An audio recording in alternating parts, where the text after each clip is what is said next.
Tired of the everyday routine? Ever dream of a life of romantic adventure? Want to get away from it all? We offer you Escape.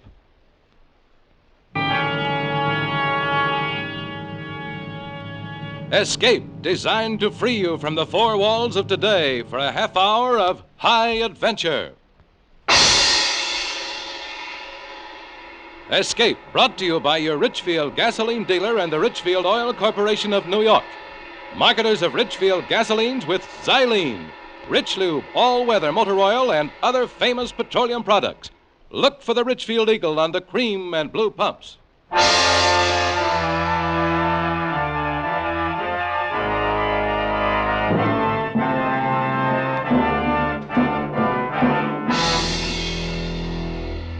Tonight, we escape to the jungles of South America and a seething tale of terror and violence as told by James Poe in Bloodbath, starring Mr. Vincent Price.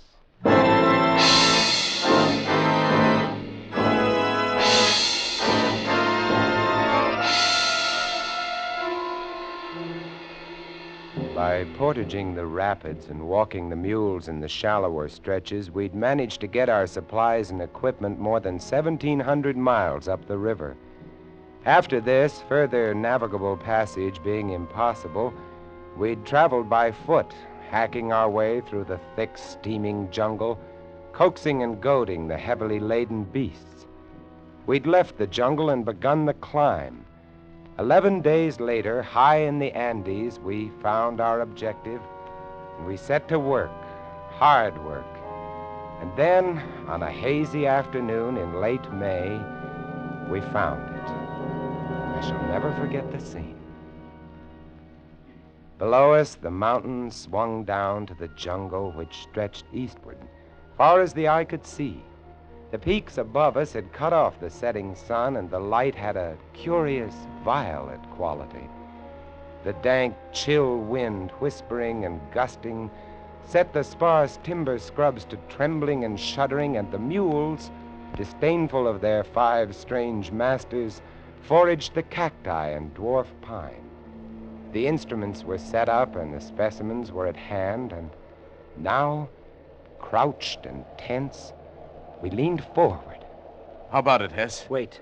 The tube's got to warm up. Come on. Wait, will you? I've waited 5 years for this moment. 500, you mean? 5 million? Come on, Hesse. How about it, Hess? Mm-hmm. Okay. Give him the sample, O'Brien. Yeah, here. Come on, baby. Shut up, will you? Shh. Here goes. Switch on.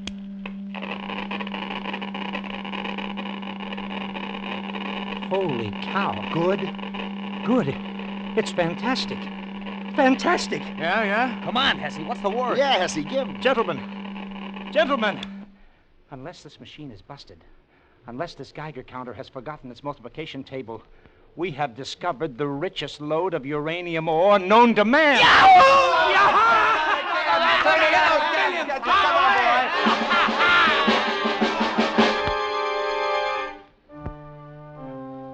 I won't go into the details of how we'd come to locate the ore, because that's a story in itself.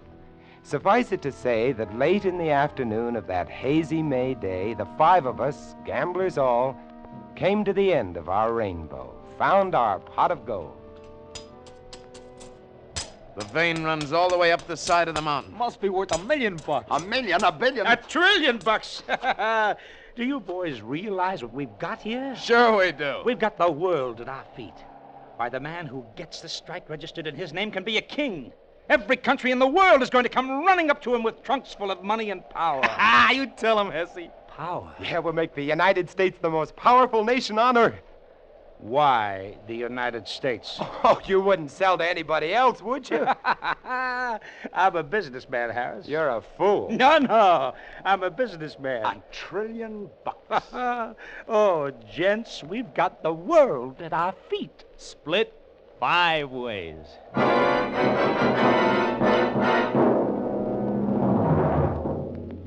The world at our feet, split 5 ways. That night, as I lay huddled under my thin blanket, I wondered what it would be like being a wealthy man. Wondered if it were really true. Wondered how it would affect the others, how it would affect me. In the morning, we were to set off on the long return journey down to the jungle and through the jungle to the launch and down the river to civilization. There, we'd register our claim, purchase, if need be, the land, lease it perhaps from the government. Oh, millionaires, world at our feet. Uranium, enough to blow up the whole universe. Power. Harris, wake up. What's Wake the up, time? Harris, wake up. Oh, good morning, millionaire. Weems, wake up. The sun's coming up. Hey, where are the others? They've gone. Gone? Yes, Dumont and O'Brien. They took the mules and most of the food and cut out. When? How do I know when? Sometime during the night. But why? Why? $1 trillion, that's why. Oh, no. Once they get down to the jungle, they'll have to travel on foot. There's 10 days' march to the river. If they beat us to the boat, we're stuck with 1,500 miles of jungle between us and safety. 50? Impossible. We'd never make 100. That's right. We've got to catch 'em, or we're dead. We traveled as lightly as possible. It was a risky business, doubly so because O'Brien and Dumont had taken our guns with them. The only weapons we had between us were 1 long machete and 2 pocket knives.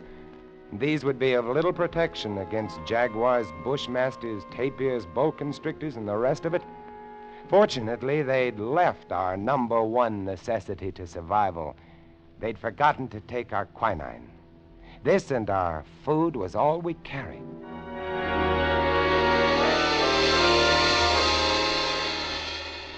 The long descent to the jungle was slow going on foot. It was here that we nearly gave up hope. We moved as fast as we could, but we were no match for men who were riding. But we reached the jungle. Then things took a better turn. Here, the thick vines and heavy undergrowth was, we knew, almost an impossible hazard for a riding man. And we could see their boot prints mingled with those of the mules. We knew that they were having trouble, too. The animals were afraid of many things in the jungle, would balk suddenly, require careful handling. We pushed ahead as rapidly as possible, battling mosquitoes, pume flies, matucas, and the blood-sucking carpato ticks, and, of course, the jungle itself with its never-ending barrage of razor grasses, needle vines, swamps, bog traps, and so forth. It was hot, stinking hot, and the going was hard, but we had to make it.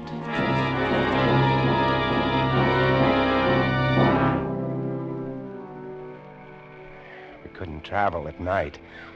They'd taken our flashlights. We'd bundle up as best we could, protecting ourselves not from the cold, it was hot and muggy even at dawn, but from the mosquitoes, and as we progressed towards the river area, from the bats, vampire bats. Ever seen them? They're small, rather fragile-looking little things. By day, they hang, heads down from the trees, wings folded like clusters of rotten fruit. By night, they hunt. They have razor-sharp teeth, bite like the finest steel scalpels. Their object is to break the skin very delicately, start the blood to coming, and then they simply hang on and sip. Without mosquito netting, we had a rough time of it, a sleepless time. But we managed to keep on going. And on the 3rd day... It's no use, fellas. We can't make it to the river before them. We've got to, Weemsy. We've got to make He's it. right, And Weems. even if we do catch up, they got the guns. Shh. Huh? What are you stopping? Quiet. I heard something. What did you hear? Shh. Gunfire. Yeah. Come on. They can't be more than a mile or 2 ahead. Come on. We ran through the jungle, following the fresh marks of the animals and the 2 men. And a half an hour or so later, we broke into a little clearing, and there was Dumont.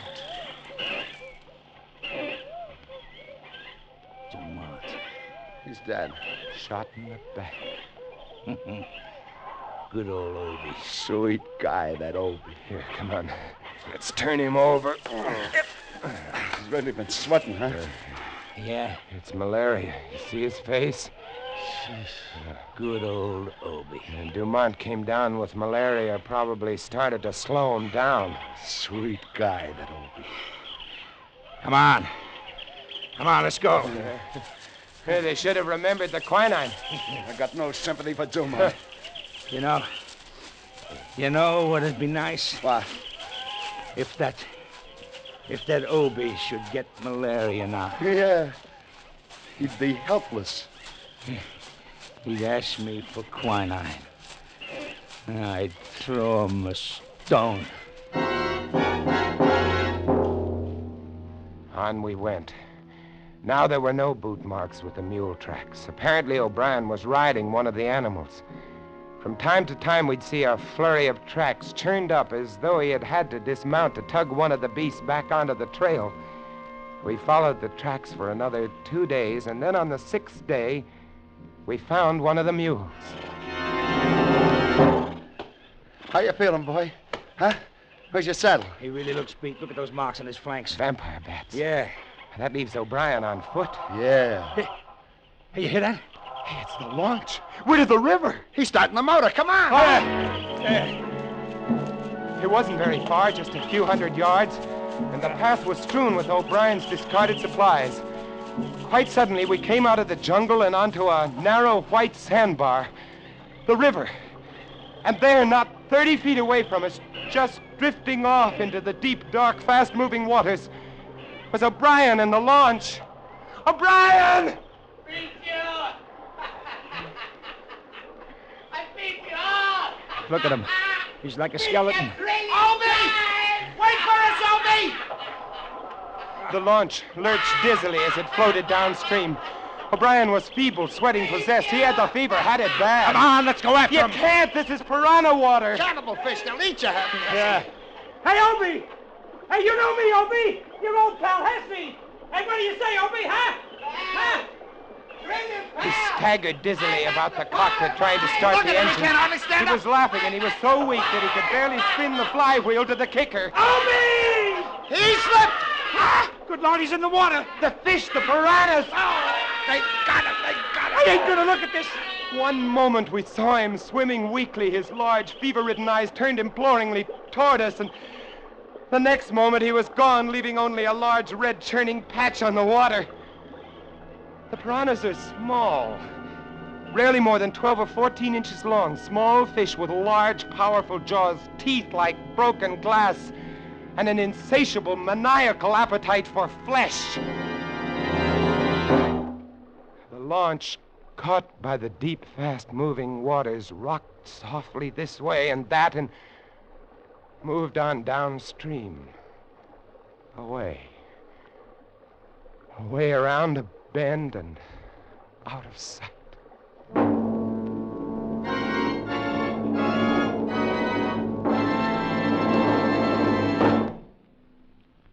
The march of science over the years has produced better than ever gasoline for your car.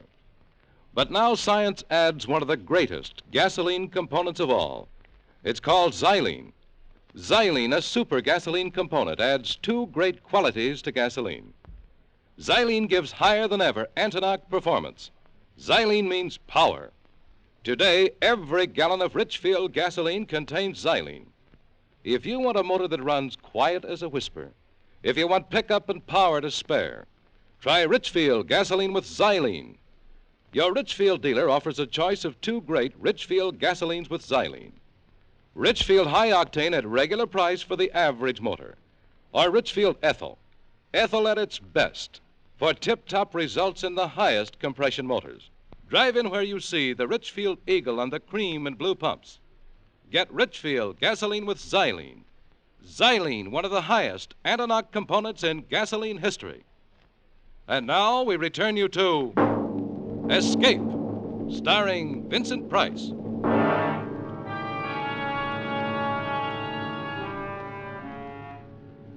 We picked over the supplies O'Brien had left on the shore.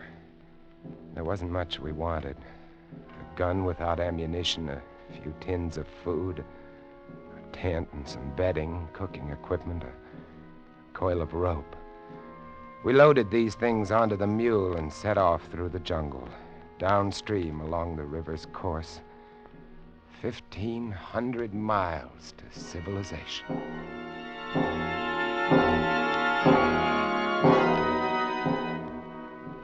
We had it tough. The jungle was thick along the river's bank, and we made little progress.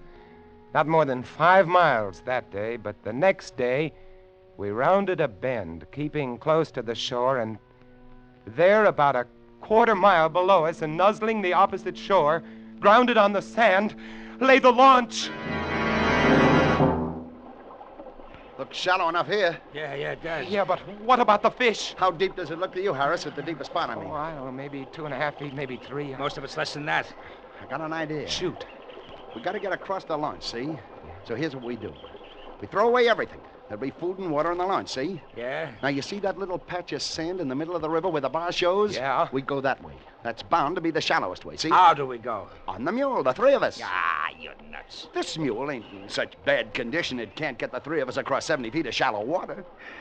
What do you say, Harris? Why not? All right, I'll get aboard first. Come on. Get farther up, Weemsy. You're the lightest. Yeah. Harris, you get on next. Hang on to Weemsy. Here. Carry this coil of rope around your neck. We may need it. I've got the machete strapped to my back. You set, Weems? Yeah. Now hold tight to me, Hess. Don't worry. If I go, you go too. Yeah. And if he goes, I go. So let's hang on, gents. Yeah. Let's really hang on. As long as he's moving fast, he can't get at his legs. Ain't that right? He's not showing anything to him but hoofs and hair. Hold his head up, Weems. Don't let him look down. Now, you all set? Yeah. All set. All right, here we go. All right, get along. Come on. Come on, baby. I felt the mule lurch when he stepped into the Put water. your ears The up. sand was Come on, softer spit here at than that on the little piece shore. of sand, huh? Ahead, Come on, not baby. 40 feet away, lay the little on. spit of land. The mule refused to run, couldn't run, and before he'd taken 10 steps, I knew he was too weak to support the 3 of us. From every direction in the swirling water about us came small, shadowy, dark shapes. Come on. The piranhas. Don't stop. Come on, baby. Come Keep moving, baby. Come on. Move along, baby. He can't do it. You gotta do it, baby. Come on. Sweet mother. What are those? The piranhas were churning the water about us, and coming in from beyond them were 4 or 5 long, dark shapes, 6 and 7 feet long, thick and wriggling.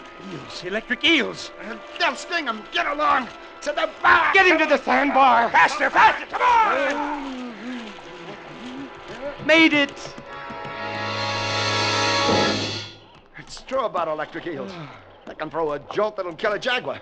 They got jaws like a vice. So, here we are, gentlemen, stuck. Just 30 feet of water between us and the shore. Get across it, and we can get to the launch and to civilization and all the rest Oh, of the it. 3 of us are too much for that mule. Only 30 feet. Why, you could run it in seconds. You see those little shadows around us in the water? I see those little shadows around us. You don't have to draw pictures. Hey, Oh, here's another bright idea coming up. as a matter of fact, yeah. Yeah, hold on to your hat, Harris. We got that coil of rope. Yes, The mule could carry one of us. That mule's not in such bad shape, you know. yes. Tie the rope over his bridle. Then one of us pulls him over with him fast, you see. One rides, and then the other 2 pull him back. Yeah? And the next one gets on. Yeah. What do you say? Oh, he can't stay here. It's a natural. Who goes first? Me, on account I'm the lightest. I won't tire him so much. How about it, Harris? All right. Well, get going then. Okay. Tie that rope to his bridle. I'm doing it. All right, give me the machete. What do you want the machete for? I want it, that's all. Give me. Okay. All right, Here. now you 2 get at the end of the spit. So as when you pay out the line, you don't get it caught in his legs. Well, you think of everything. That's right. I'm a smart boy. Ready with the line. You sure it's tied fast to the bridle? Yeah, I'm sure. No funny business, Weems. All we gotta do is jerk this rope once while you're over that water and you're done for. You're a sharp article, Yeah, that's right. but not sharp enough. Hey, Weems, you cut the rope! So long, sucker! The rope. Our only salvation was cut. And now Weems, grinning and riding, was out into the stream, heading for the shore and safe. He went not 15 feet when one of the long, dark, wriggling shapes made for the mule and got his leg. The mule reared up on his hind legs, the eel clinging to his foot, pumping paralyzing shocks into him. Weems clutched his neck with one hand and slapped him on the flank with the flat of the machete with the other. The mule came down, and more eels went for his legs. He began to lurch sideways. Weems swung the long steel blade in an arc, barely missing the mule's leg, and connected with one of the eels. His hair seemed to stand on end. His other arm released the mule's neck. The arm holding the blade was extended stiffly, still caught in the thick, muscular back of the electric eel. And then the mule reared again, and Weems fell back into the water.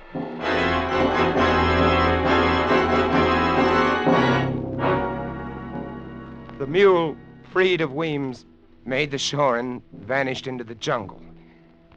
We turned away. No man could watch what was happening to Weems and retain his sanity. And so, there we were, Hess and I, on that sand spit which the river was slowly washing away. Night coming, vampire bats coming, and all about us, the electric eels and the little cannibal fish waiting.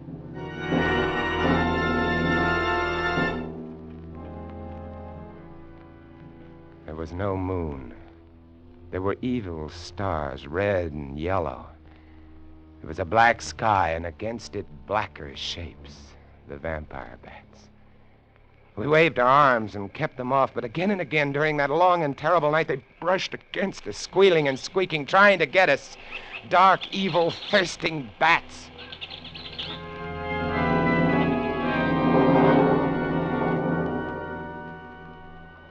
A 1,000 years later came the dawn.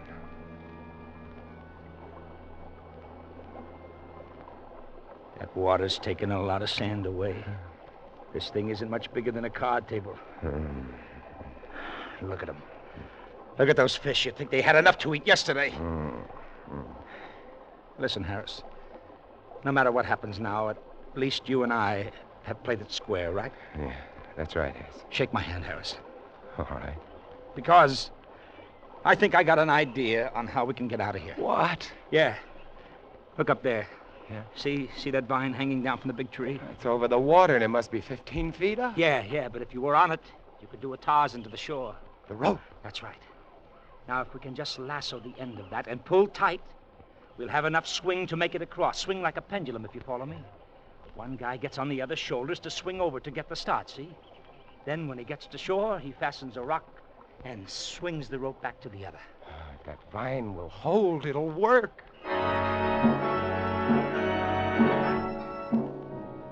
It took us 2 hours before we managed to lasso the end of that vine. And then we tested it again and again until we were positive it would hold a man's weight. And then we were ready. You stand good and steady now, pal.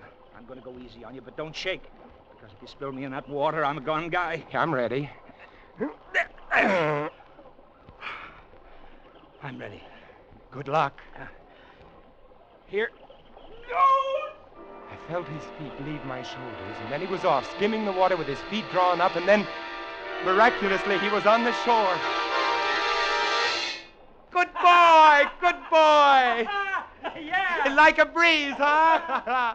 Like a breeze. Hey, any rocks around there? Sorry. He smiled at me and shrugged, and then looked down the stream at the launch. I knew that smile, that $1 trillion smile. It said, "So long, sucker." Don't do it, Hess. Send me the rope. You're too nice a guy, Harris. You and I would never get along. You can have it all, Hess. Every scrap of it. Only for the love of mercy, send me the rope. No, you'd want some. You wouldn't approve of what I mean to do with it. Hess! He stood there laughing at me and shaking his head slowly. But above him, just over his head, was another vine, thick and mottled, and it was moving. Look out, Hess! Hess! He didn't understand or didn't hear me. Just stood there smiling and shaking his head. The boa constrictor dropped heavily and accurately, a thrashing tangle of scaly muscles.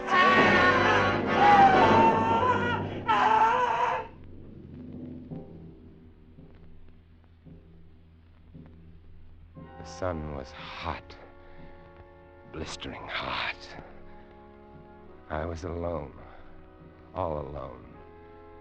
Except for the ever-waiting piranhas. Hess's body was hidden by the low, scrubby vines and palmettos. Several hours later, I saw the boa, now gorged, slither lumpily away. I waited, and I waited. From time to time, I thought of stepping out into the stream. It would be over very quickly, I told myself, very quickly. But I couldn't.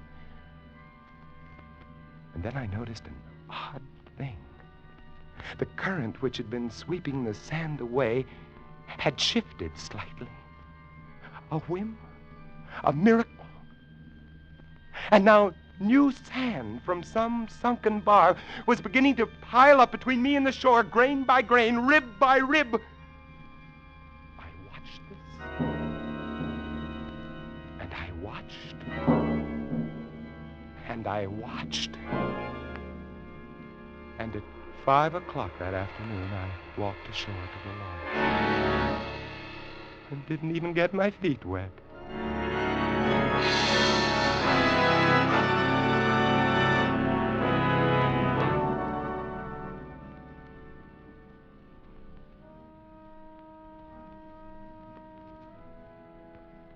It's nice where I live.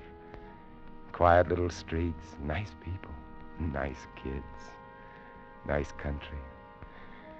Peaceful. Nice peace.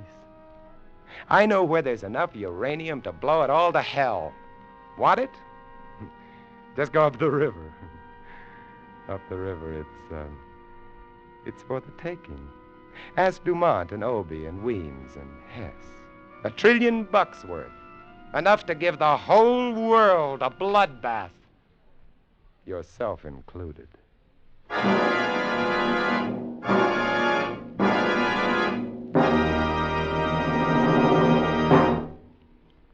Warm summer weather makes you think of baseball games, picnics, and holiday driving. But be sure your car's ready when you are. Get Richfield All-Point Safety Service, the service that puts your car in top shape for warm weather driving. With Richfield All-Point Safety Service, you get a careful all-point lubrication job that protects the chassis, transmission, and differential. You get lubricants that stick to your car's ribs no matter what the temperature.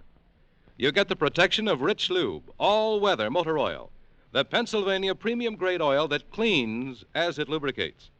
You also get a safety check of batteries, spark plugs, tires, and radiator, and expert service if your car has automatic transmission. The Richfield gasoline dealer is specially trained to protect your car against wear and breakdown. So get Richfield All-Point Safety Service tomorrow. Look for the Richfield Eagle on the cream and blue pumps. Escape is produced and directed by William N. Robeson, and tonight starred Mr. Vincent Price. Bloodbath was written by James Poe. Others in the cast were Wally Mayer, Ted DeCorsia, Paul Frees, and Tony Barrett. Special music arranged and played by Ivan Ditmars. Next week. You are groping your way slowly through the dark hold of a ship at sea, moving carefully, step by step, dreading to find what you know is there. Death in the form of a deadly bushmaster from which there is no escape. Next week at this time, the Richfield Oil Corporation of New York invites you to escape to the Caribbean and a grim voyage of impending death, as Martin Storm tells it in his exciting tale, A Shipment of Mute Fate. Goodbye, then, until this same time next week, when once again we offer you Escape. Tom Hanlon speaking. This is CBS, the Columbia Broadcasting System.